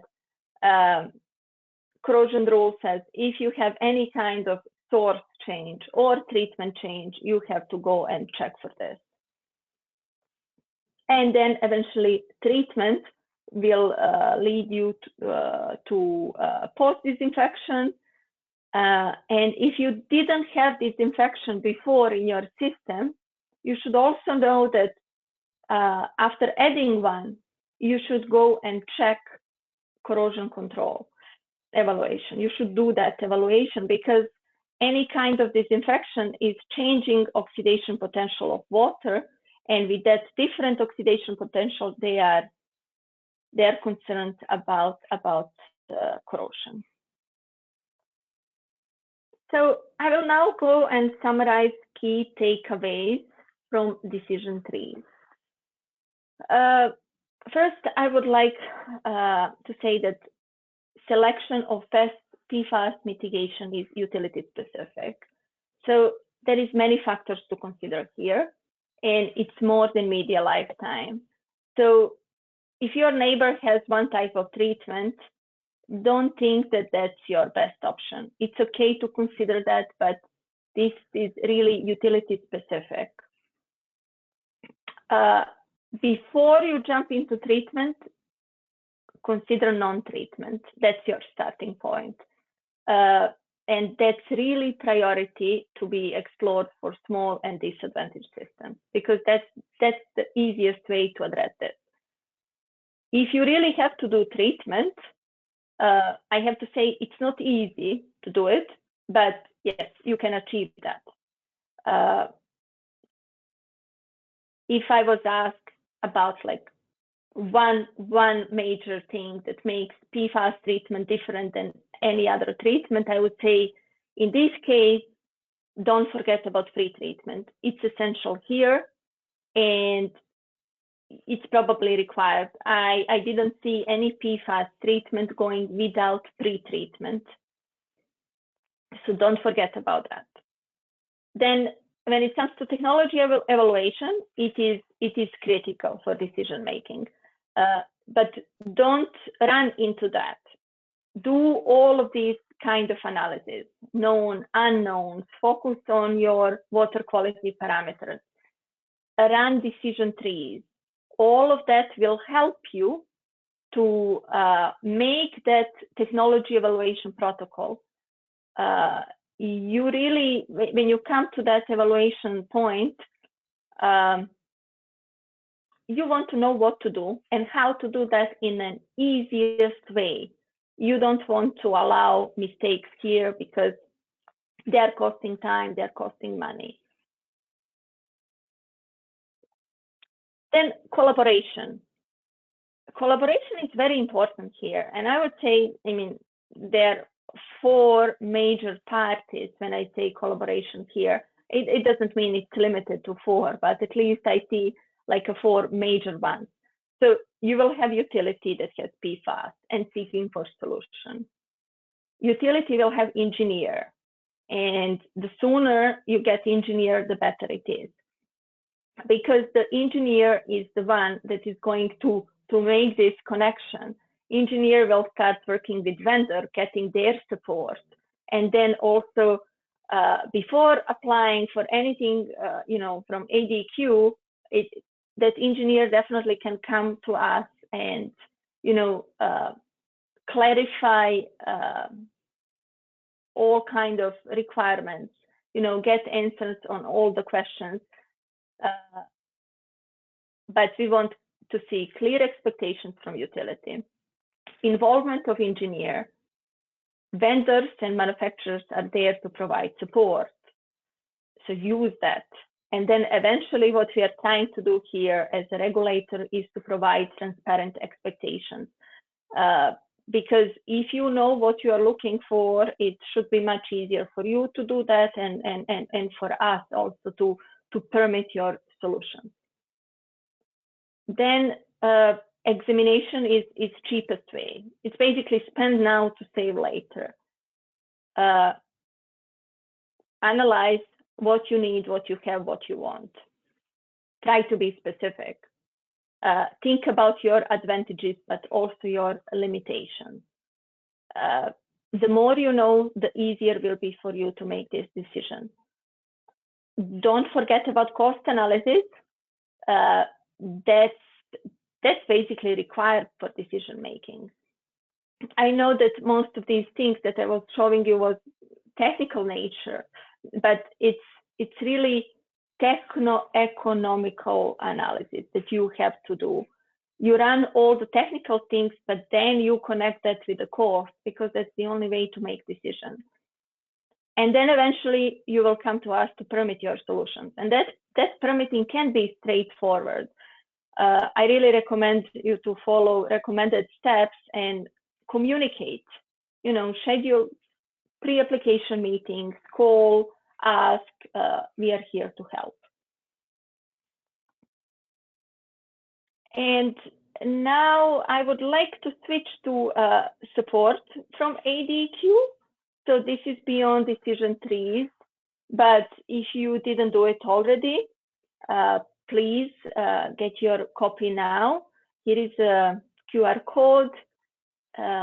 It's available on our website, and just yesterday we also published interactive version. So see what works better for you. either to go through all of these decision trees, or interactive version will ask you specific questions, and then based on your answer, it will lead you to another one. That's about decision trees, but there are other available resources. So all our trainings are available on YouTube page. And here is again a QR code to get you directly there. This training will also be available on the same place. And then I think that my colleagues talked about this before, but there is PFAS interactive map. So you can see latest results through that. And hopefully this is not the end of support coming from ADEQ. So our future plans are based on 3 groups of activities. We are working on guidance, documents, we offer pre-application meetings, and we do a lot of trainings. And this is the great opportunity to announce that our second PFAS forum is scheduled for February 13th, 2025. It's going to be in-person event in Phoenix, and I expect that ADEQ announcement about this will come out soon. But we had one last year. It was February as well. It was a great success. So we are hoping to repeat that and provide all new updates with this upcoming one. But now, if you focus only on guidance documents, I would like to say that we are working on few of them, and they are all relying on decision trees, because decision trees is basically foundation. So we are working on testing protocols, on cost tools, waste management, and point of use and point of entry guidance documents. If you have something else in mind or looking for collaboration, please let me know. But this is what is in process as of now. And as you already noticed through this presentation, ADEQ support is primarily focused on best available technologies. And this is simply because best available technologies are the safest choice for small systems. These are the technologies that we have experience with that are used for years for other contaminants. Yes, things are more complicated now, but at least we know what we are dealing with. But this absolutely doesn't mean that ADEQ prohibits any kind of innovations. It is only important for us to communicate that innovations might not be a best option for everybody. Because with VAT, we can simply say, you know, this is a straightforward process. But with innovations, you know, you will have many ups and downs, and maybe at the end of this road is better and greener solution. But, you know, I'm not sure, you have to know if you have what it takes. So you have to be sure that you have time to afford for this, because it will take longer to do design for innovations. Then it will cost you more. You know, you will have to do more research. You will have to do more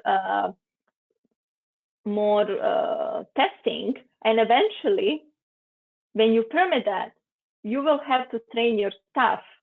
So it's very important that, you know, whatever you're planning to do, you have someone to run that. If it's innovative technology, you should count that you have to include that training for your staff as well. And then I have few slides basically just to provide a sneak peek to what is coming. I think we are good with the time. Yeah, so I will keep going here. This is some like what we are planning to do with testing protocols. So this slide is only about piloting, but basically testing protocols are are supposed to give you guidance, what to do before, during, and after that kind of testing. So it should start with decision trees, basically guiding you how you get results from decision trees, results such as, what do you have to analyze, how you do media selection, so you narrow down what you want to test with this pilot testing, but you also see if you have to include pre-treatment in your testing. Then how to define hydraulics, because when it comes to pilot testing, you want to mimic your full scale. So you have to do that pre-analysis. You have to know what is empty bed contact time that you will have in your whole system, but also hydraulic loading rate. You define that, and then based on that, your plan for full scale, you come back and you apply that to pilot. That's the only way to get meaningful results. Then we'll provide guidance how to calculate pilot duration. You don't want to start something that you don't know how long it's going to last. You have options here to use your water quality parameters and to do model yourself, or contact vendor to help you with the model estimate, so you can see when to expect breakthrough. Then eventually, when you install that pilot, you want to be sure that you have sampling force. Because if you don't, you are only looking for 100% breakthrough. So you're really blind here, and that blind can last for even 2 years before you get breakthrough.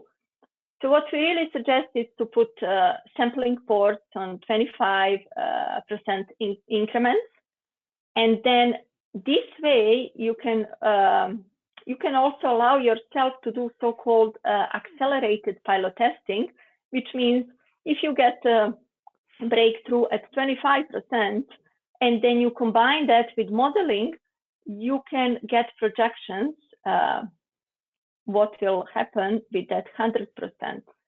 And the really point here is that it's savings, time, cost, and everything else. We don't really want to see you running pilot testing for 2 years. If there is a potential to do that in 6 months, we are absolutely open to that, and it seems that this is the way to do that. Then we'll guide you how to prepare monitoring plan. Monitoring plan is PFAS, but also interference sampling, because you will have some outliers. You want to understand why you have those.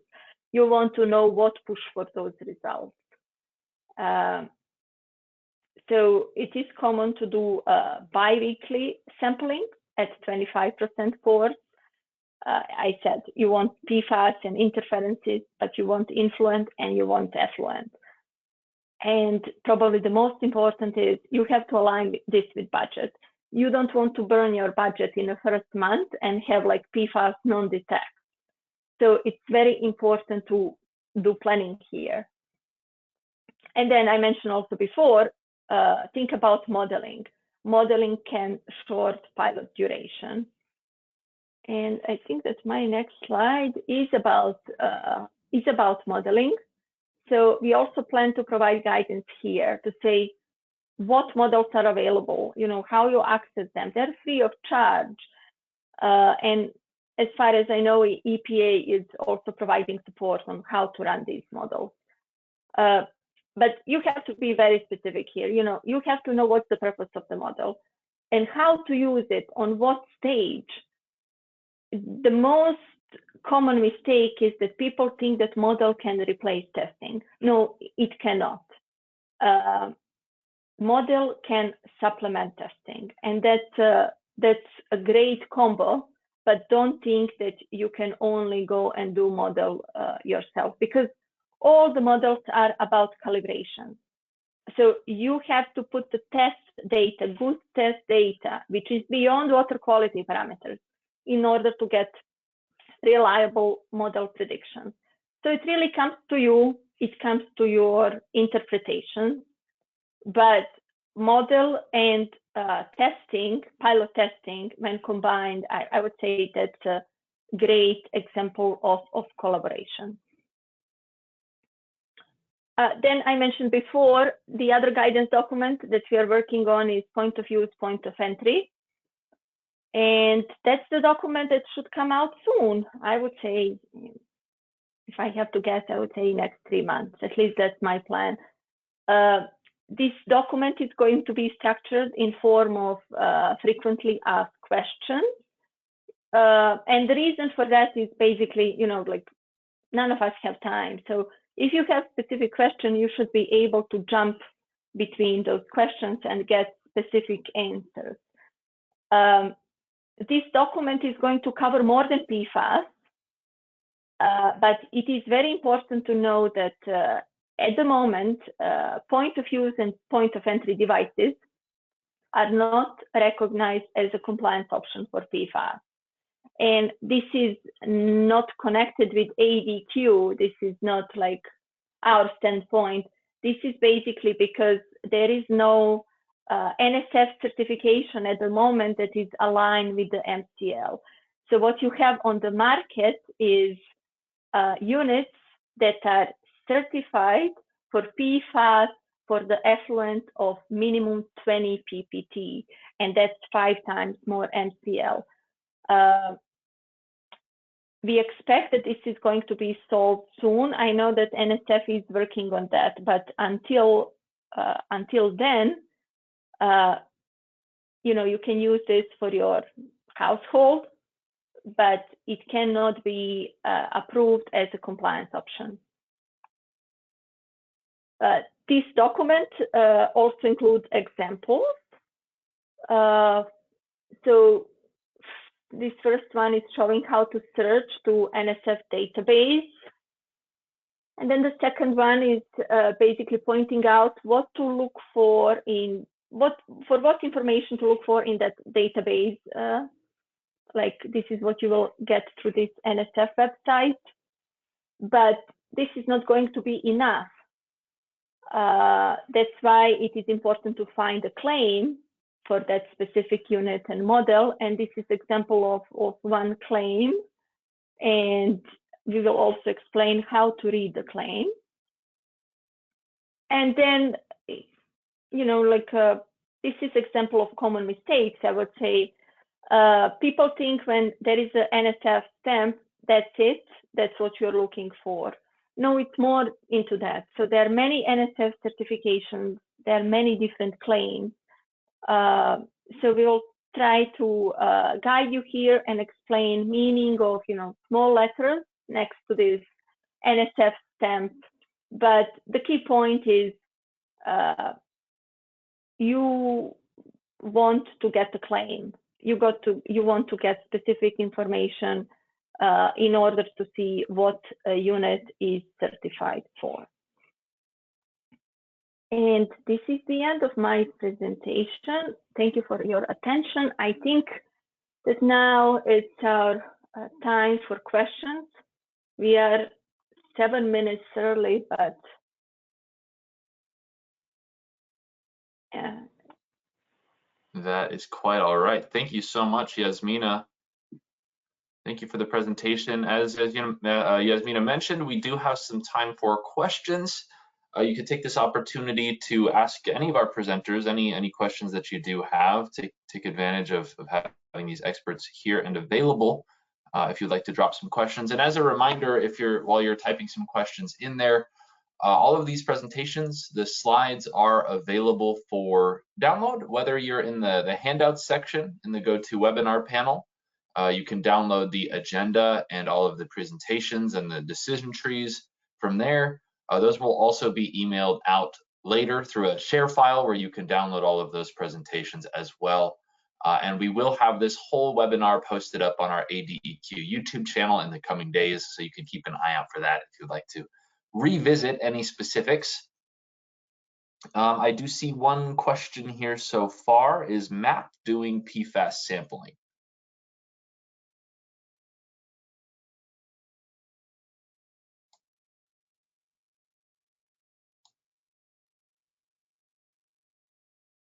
whichever presenter wants to hop in and help me out. Thank you, This Sarah. is Sarah. I can try and answer that. That is something that we're still looking at and determining. The PFAS sampling is quite expensive, so we're just looking at the budgeting aspects to see if it can be included. Excellent. Yeah, we will keep you posted on that. Another question. Looking at our lab reports for UCMR5, there's no mention of version 1 or 2 for method 53.7.1. How can we tell if the data qualifies? Yeah, I can answer that. That would be a question you would have to direct towards the laboratory. You can email them or call them and have them send you the certificate of accreditation for that method, and then they should specify whether it's version 1 or version 2.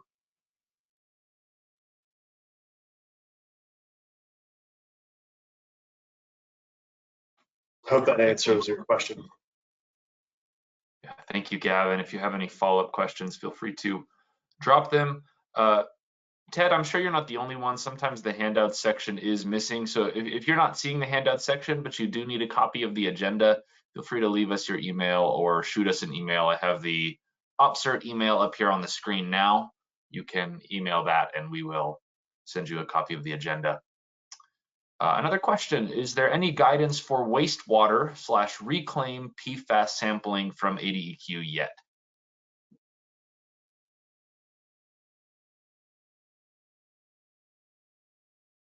I'm not aware of any. Yeah, so we are drinking water section. As of now, any kind of reclaim is not allowed to be drinking water source.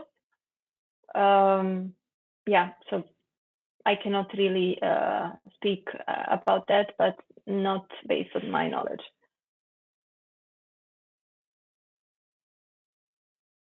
Perfect. OpCert question, 30 PDHs need each 3-year cycle to renew OpCert.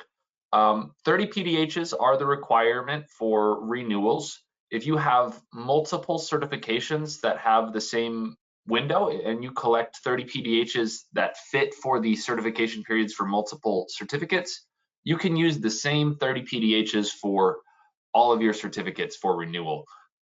If their periods do not overlap, you might end up needing 30 for several certificates, but 30 is the minimum for renewal. You may, as I said, end up needing more depending on when the PDHs are required. But just take a look at your certificates start and end periods and make sure that the 30 PDHs were collected between those 2 dates for whatever certificate you're trying to renew.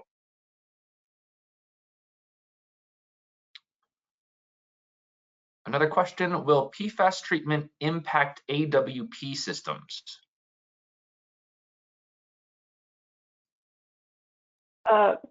So this is all going to be connected. AWP rulemaking is in process.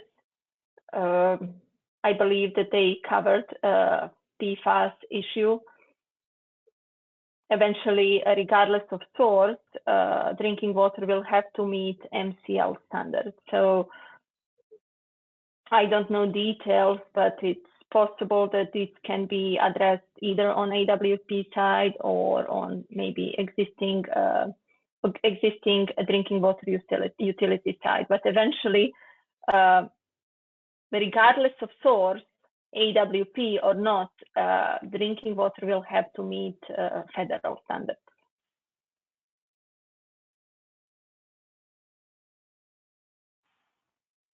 Excellent. Thank you, Yasmina. I will leave the webinar open here for a couple more minutes. Please feel free to keep asking questions if you have any. But at this point, if you have no more questions, you are welcome to leave. Feel free to make sure you grab that agenda if you need it. Here is another question. Just to clarify, sampling is best after treatment and storage and before points of distribution. Yes, that's correct. Yeah, you want the finished water, so after any storage, treatment, anything like that, but before distribution.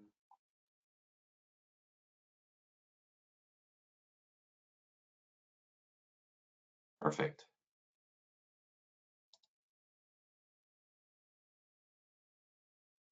Awesome. Thank you so much, everyone, for attending. Once again, a couple more minutes if you do have more questions, but thank you for being here. The webinar will be up online soon.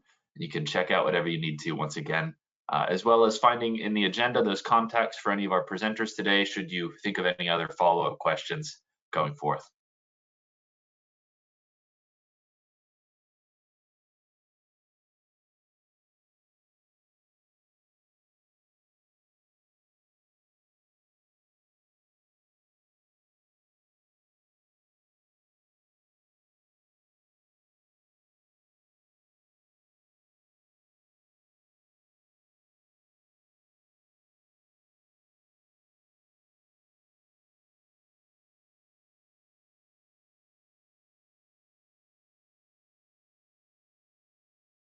Thank you to all of our presenters as well. Appreciate you guys. I will go ahead and close the webinar here. Hope everyone has an awesome weekend and a good rest of your day. Oh, one more question just popped in. Where is the renewal fee schedule?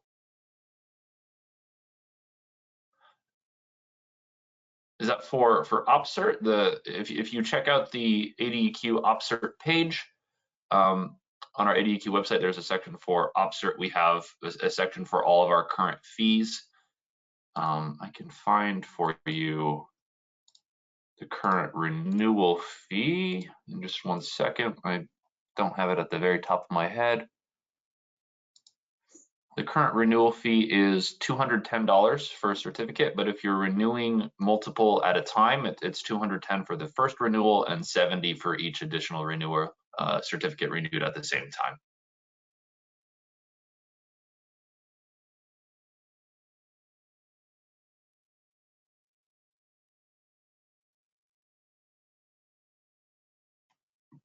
Excellent. I will close the webinar here. Thanks again, everyone.